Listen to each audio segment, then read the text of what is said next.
UP तक, UP का number 1 YouTube channel. Hindutva का मुद्दा हरदम इस देश में जिंदा रहेगा। अमेरिका समाजवाद की थ्योरी समाजवादियों को भी नहीं पता होगी कि समाजवाद है क्या। आज का समाजवाद पैसावाद में बदल गया है।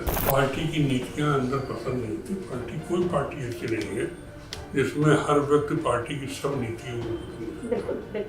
कहीं ना कहीं मतभेद होना भी चाहिए। तो अभी मतभेद इस चीज से है जो मौजूदा है, या जो पहले था वो मतभेद था लेकिन फिर भी आप साथ? नहीं, देखिए हम हिंदू हैं। हाँ। हिंदू होने का हमको गर्व है।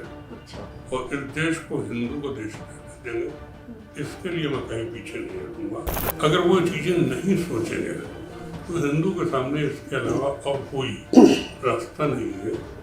वो हिंदुत्व की बात। तो वही तो कह रहे, तो पहले ही नहीं किए, मामला फंसा के अपना गेम बना के उसके बाद निकल लेंगे। राजनीति किसको कहते हैं? अच्छा, यही तो राजनीति है। हाँ। राजनीति के यही तो खेल।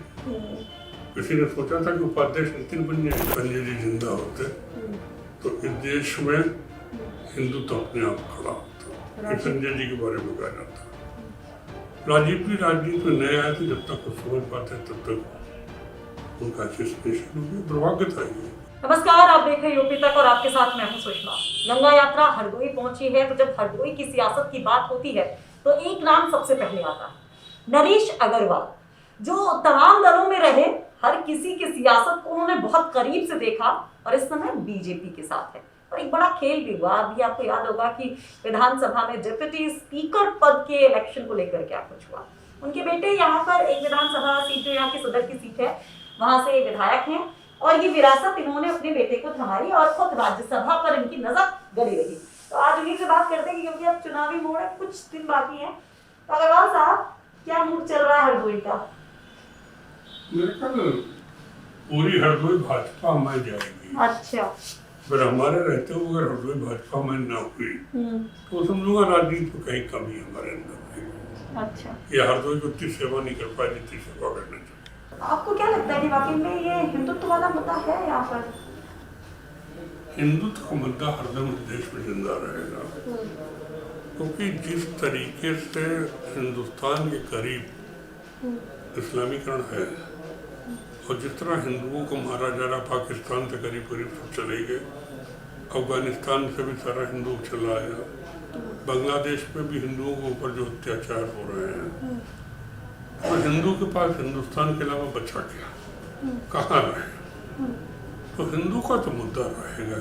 अग्रवाल साहब, एक सवाल है कि 2 ही 3 साल में क्या ये कुछ आपको समझ में आया या कुछ बढ़ा है मामला, इसलिए आप कह रहे हैं? क्योंकि पहले तो समाजवादी पार्टी में थे, उसको मुल्ला मुलायम की पार्टी कहा जाता था, कहते थे ना, तुष्टिकरण का आरोप लगता था। आपकी जो सियासत की शुरुआत है वो कांग्रेस, जिसके ऊपर तुष्टिकरण के आरोप लगते हैं, बसपा।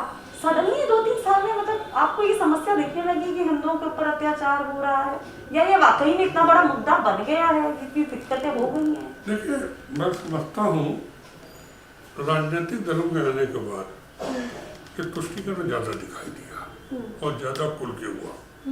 मैं आज भाजपा में हूँ, लेकिन हरदोई क्या मुसलमान से पूछ लीजिए, वो उतने हम पर विश्वास करेगा जितना हिंदू हम पर विश्वास करता है। तो नेता का स्वभाव होता कि किस तरीके से रहे। अगर हम सही तरीके से रहेंगे तो लोग साथ रहेंगे, नहीं रहेंगे तो अलग हो जाएंगे। हमने तुष्टिकरण की राजनीति कभी नहीं की। आपने नहीं की, लेकिन आपको लगता है कि क्या मौजूदा सियासत बिना तुष्टिकरण की राजनीति के संभव ही नहीं है? बड़ा मुद्दा कहीं ये ही सब बन जाता है। देखिए, अगर हिंदुस्तान में रह के पाकिस्तान की जय जयकार करोगे, क्रिकेट में अगर हिंदुस्तान आ जाएगा तो पाकिस्तान की जिंदाबाद करोगे, तो तुष्टिकरण अपने आप हो जाएगा। बहुसंख्यक हिंदुस्तान, जो हिंदुओं का बहुसंख्यक देश है, वहाँ जो अल्पसंख्यक कहलाते हैं, उन्हें भी ये सोचना चाहिए कि देश हमारा है, ये देश पाकिस्तान का नहीं है।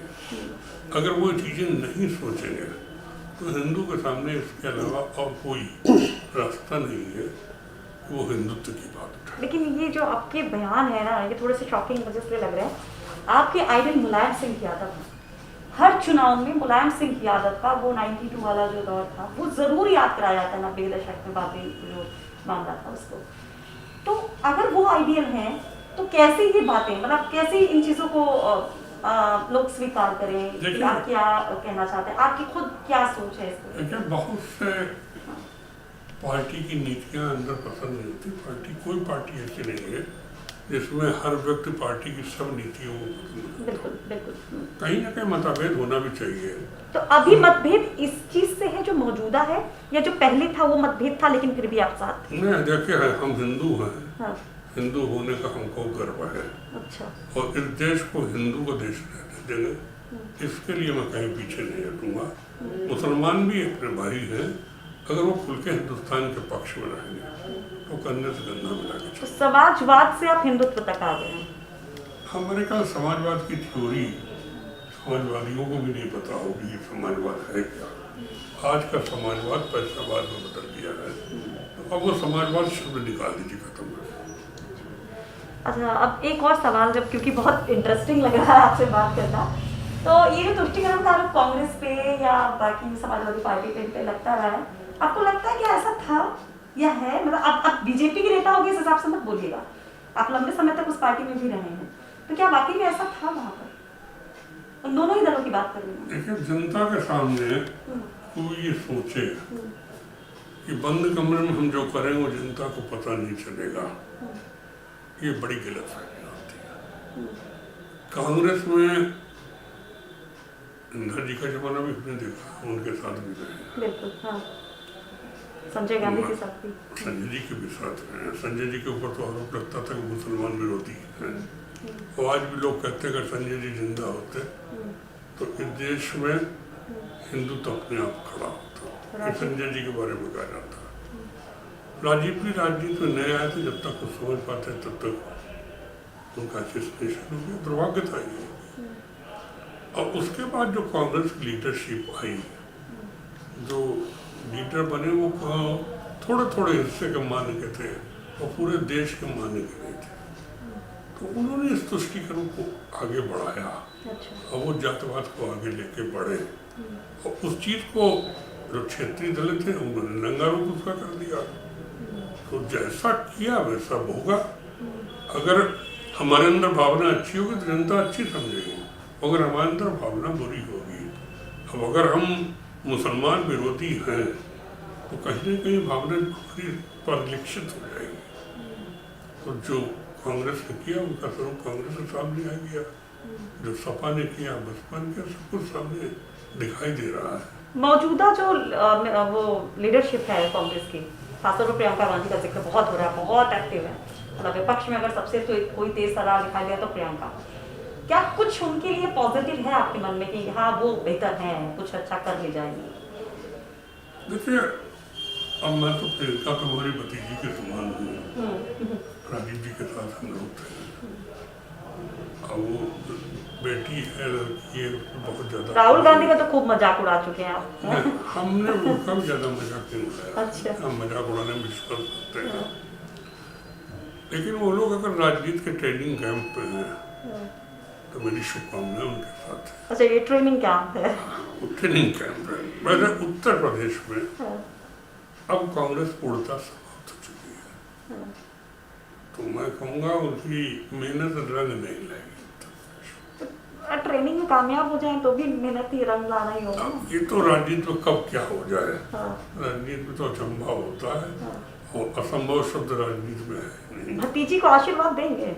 मैंने कहा मेरी शुभकामनाएं, मैंने आपको पहले कही थी मेरी शुभकामनाएं। अच्छा, चलिए अब ये आखिरी सवाल हरदोई की है, वोट से जुड़ी हुई, चुनाव से। नितिन अग्रवाल कमल पे चुनाव लड़ेंगे इस बार? कमल से लड़ेंगे चुनाव, क्लियर। और पूरी भाजपा हम लड़ाएंगे। तो मामला क्यों फंसा के रख दिया डिप्टी स्पीकर पद पे? पहले ही किधर उधर बोल लेते हैं, आप तो खेल फंसा दिए। अब चूंकि सपा के एमएलए हैं टेक्निकली, तो वही तो कह रहे, तो पहले ही नहीं किए, मामला फंसा के अपना गेम बना के उसके बाद निकल लेंगे आप। राजनीति किसको कहते हैं? अच्छा, यही तो राजनीति है। हाँ। राजनीति के यही तो खेल। किसी ने सोचा था कि उपाध्यक्ष नितिन बन जाएंगे? हाँ, वही तो कह रहे हैं, मतलब मामला फंसा है, बड़े और तो विपक्ष बन लिए आप हैं, उसके बाद भी कह रहे हैं हम तो उधर गए हैं। तो हमको क्यों बड़ी दुविधा के लिए आप इसी मारे तो मेरे लिए कह रहे हैं नरेंद्र जी मौसम विशेषज्ञ राजनीति के महापंडित हैं, मैं इसी मारे कहा जाता हूँ। तो पूर्वानुमान हरदोई में लगा दीजिए कि 8 में से कितनी सीट आएगी? हमारे घर हम पूरा स्वीप करेंगे जो हालत हरदोई में है। याद रखेंगे, हम नोट कर लेते आप आएंगे। बिल्कुल याद रखिएगा, हाँ, पूर्ण यहाँ सभी सीटें जीतेंगी, क्योंकि यहाँ विपक्ष है ही नहीं है। अच्छा, एक तरीके से शून्य विपक्ष है। समाजवादी पार्टी का तो कोई आधार ही नहीं यहाँ रह गया। और यूपी में पूरे नहीं, यूपी में सपा और भाजपा के बीच में चुनाव हो रहा है, ये सही बात है। सही बात है। तो अप्रॉक्स कितना आपका बहुत बड़ी आपकी एक मतलब एक सियासी नजर रही है, लंबा सफर रहा है, तो आपका गणित क्या कहता है कि किधर कितना आ जा सकता अब है? पब्लिक किसको कितना वोट देगी हम नहीं कह सकते हैं, क्योंकि आज जनता का वोट देने का तरीका भी बदल गया है। हाँ, तो हम अभी नहीं करते, लेकिन इतना जरूर है कि लोग मोदी जी में विश्वास करें, योगी जी में विश्वास करें, हर दो में लोग हम पर भी विश्वास करें। अच्छा, क्या थोड़ा सा डर आया था जो ये कृषि कानून वापस लिया गया, अब एकदम जहन में आपने मोदी जी का नाम लिया, विश्वास वाली बात आई, तो विश्वास कहीं डिगा नहीं कि जो लोग मानते थे कि मोदी जी स्ट्रेट फॉरवर्ड होके सख्त डिसीजन लेने वाले हैं, वो एकदम से बैक आउट कर जाते हैं, उसमें पीछे चले जाते हैं, तो थोड़ा सा मतलब कहीं ना कहीं विश्वास हम लोग का भी दिख रहा है। और उधर भी आप मैसेज देने में वो लोग कामयाब हो सकते विरोधी कि भाई वापस क्यों गए जब अच्छा था। तो ये कुछ गलत डिसीजन या सही डिसीजन, मतलब कुछ असमंजस है इसको लेकर? देखिए, राजनीति में जब आदमी बड़े पद पर होता है तो उसमें झुकाव आता है। जैसे कहा जाता है जिस वृक्ष में फल लगता है वो वृक्ष अपने आप थोड़ा झुक जाता है। तो राजनीति कोई जिद का सौदा नहीं है। अगर राजनीति में लोगों की राय है कि ये गलत कानून है तो उसको बदल दिया जाता है। अब वो लोगों तो ने मान ही नहीं रहे थे कि गलत है, कौन? गलत था ही नहीं, सरकार की तरफ से कहाँ माना जा रहा था? ठीक है, हम जनता को नहीं समझा पाए, बस इतना ही कहेंगे ये कानून तो अच्छा मान है। लेंगे ठीक है गलत है। तो जब जनता नहीं इसको स्वीकार कर रही थी तो जिद में हमने भी कहा चलिए हम वापस ले लेते हैं, अच्छा, किसानों के हित में लेते हैं।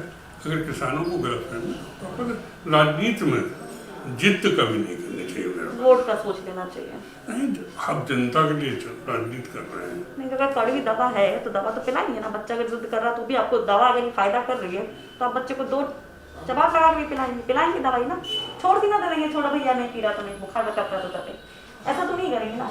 चलिए आखिरी सवाल, अगर अब हम कहें कि आपके पसंदीदा कौन है, मुलायम सिंह यादव या मोदी? अगर हम इन दो नरेंद्र मोदी और मुलायम सिंह यादव में कहें कि नेताजी कौन, आप किसको ऊपर मानते हैं, कौन? देखिए, तुलना मैं नहीं कर सकता हूँ, वैसे इतना मैं जानता हूँ प्रधानमंत्री वोट दे दीजिए, वोट दे दीजिए। जनता भी कहती है दोनों कैंडिडेट बड़े अच्छे, लेकिन तब भी वोट दे इस बार कह रहा हूँ दीजिए। हाँ, कि मैं उन दोनों की तुलना नहीं कर सकता हूँ। प्रधानमंत्री जी आज बहुत बड़ा कर रहे हैं, मुलायम सिंह जी भी राजनीति की गरीबी से जिस तरह ऊंचे पहुंचे हैं उनके बारे में भी राय अच्छी है। हम तो इस बात पे भी खुश हैं कि आदरणीय प्रधानमंत्री जी भी उनसे की रेस्पेक्ट करते हैं। वो कहते हैं कि गरीब घर से पैदा लड़का अपने आप पर खड़ा हुआ है। तो ऐसे में मैं किसको क्या कहूँ, नहीं मैं ये नहीं देखिए, कह सकता। जनता से जब हम पूछ रहे हैं ना कि भाई पार्टी सरकार कौन अच्छी है, मौजूदा या अखिलेश की अच्छी बस है? इसमें यही स्थिति है, गुरु गोविंद दोनों पढ़े हाँ, काके लगे। अच्छा, चलिए बहुत बहुत शुक्रिया। तो नरेश अग्रवाल जी कह रहे हैं, जब ने पूछा कि भाई मुलायम सिंह यादव या नरेंद्र मोदी, तो उन्होंने कह दिया गुरु गोविंद दोनों खड़े काके लागू पा। तो वेल, अब जनता किसकी तरफ जाती है वो सवाल भी है। इन्होंने दावा कर दिया है, पूर्वानुमान कहा जाता है कि भाई ये चुनावी मौसम को भांपने वाले हैं कि 8 में से 8 सीटें यानी कि क्लीन स्वीप यहाँ पर हो जाएगा। हालांकि यूपी में ये कड़ी टक्कर मान रहे हैं कि अखिलेश कड़ी टक्कर दे रहे हैं।